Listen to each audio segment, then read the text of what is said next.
My grandmother used to say a hit dog will holler, and it hollered through this room. Mr. DeSantis has spoken. Hey, first of all, he's got neo-Nazis helping him out in the state. He has spoken at racist conferences. He's accepted a contribution and would not return it from someone who referred to the former president of the United States as a Muslim, Nigger. Now, I'm not calling Mr. DeSantis a racist. I'm simply saying the racists believe he's a racist. Mr. DeSantis. A heated moment at last week's gubernatorial debate in Florida. A debate where the N-word was spelled out, and one that put a spotlight on the racial tensions, not just between the nominees, but also is emblematic of our country at a crossroads. That exchange is just a snippet of what the next few days might hold for us as the midterm elections approach. Documentarian Alexandra Pelosi has set out to take a look at our nation and its divisions.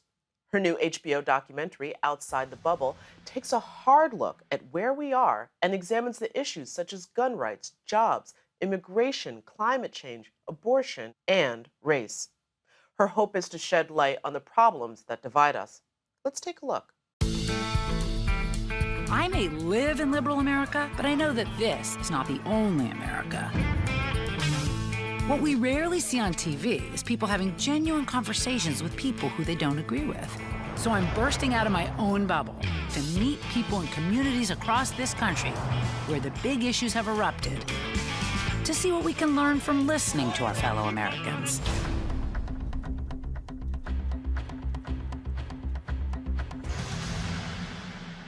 And joining me now is Alexandra Pelosi, the host of Outside the Bubble. Alexandra's last name is not unknown. Her mother is House Minority Leader Nancy Pelosi. And it is my pleasure to welcome Alexandra to MetroFocus. Welcome to the show. Thank you. So happy to be here. All right, first, I do have to start with a good example of perhaps the divide in the country, and that is in a recording heard by CNN of the president speaking Sunday night at an evangelical leaders dinner at the White House. The president warned that there will be, quote, violence if the Republicans lose their majority in Congress as a result of the 2018 midterms. What is your reaction to the fact that the president himself is saying that it's not my fault, I can't control it, but there will be violence if we lose the House? I'm afraid. I mean, I have 2 middle school kids, and I am really scared for the world that they live in, for all of the big issues that are confronting us, not just about the idea that there could be violence, like the terrible things that have been going on in the past week in this country, but also, I mean, the UN just had a report that said this world isn't even going to exist in 12 years because of climate change. I mean, you could look at each issue that we face. Right now, we're talking about physical violence and mental illness and access to guns and the political toxicity that's out there. But you could look a step further at other problems that are facing this country. And there are other issues that are also really, I think, destroying the fabric of this society that we live in, that we have to address, that we have to talk about. Because it's easy to say some crazy guy living in a van down in the mall sent some fake bombs, or maybe they were real bombs. That is just scare tactics, right? But you could also say, aren't you scared that the island of Manhattan could be underwater in 12 years? Doesn't that scare you too? I mean, there are other, depending on the day, you can be scared every single day.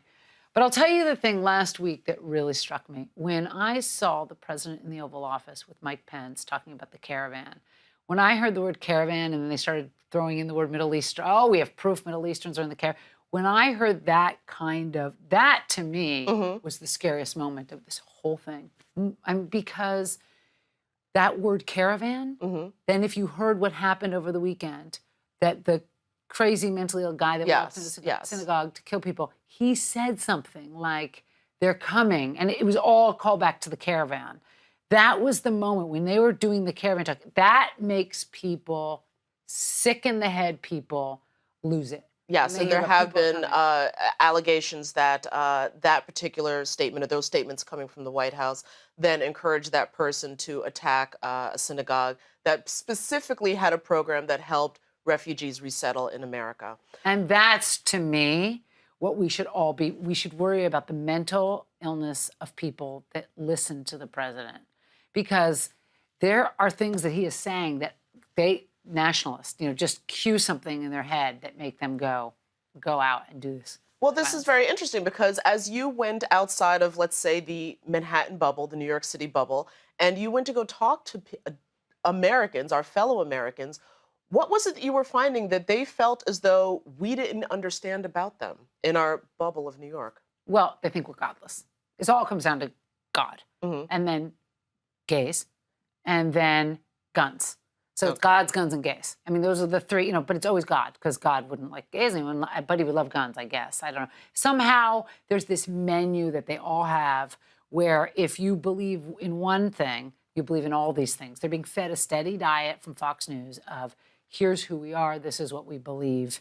And so you can, it's very strict, this regimen. That's interesting that you say they're being fed a steady diet all from Fox News. Did you get a sense that there was diversity, not just of thought, but also of media outlets to get news from, diversity of people who were saying this? Or was it's sounding very much like it was all one type of person, just in different locations around the country. What scares me most about the country right now is the media diet that we all consume exactly what we want to hear. That educated people really are only tuning in to if it's CNN, if you're liberal, if MSNBC, if you're liberal, Fox, if you're conservative.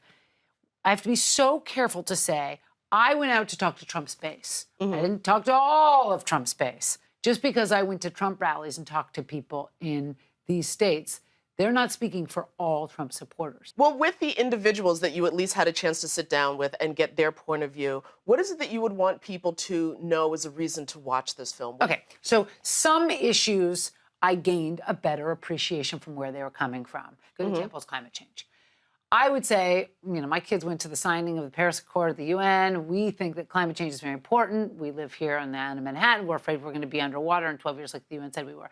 If you look at the issue of climate change, in Port Arthur, Texas, where the oil refineries are, where they were devastated by Hurricane Harvey, everybody there told me, even Democrats, we don't have jobs. We don't have food for our families tonight. The Democratic mayor of Port Arthur said, if we don't have food to feed our families, we can't have you liberals soapboxing from Manhattan telling us that this is the most important issue because we don't have food to feed our families tonight for dinner. We need jobs. Jobs more important to us than some long-term global environmental disaster that's coming someday. That's an example of something you can say, oh, okay, I see your perspective. Listen, this sounds like a film that will definitely give us all something to chew on and a different perspective that we need to consider. HBO's documentary Outside the Bubble, On the Road with Alexandra Pelosi premieres tonight. Check your local listings for airtimes.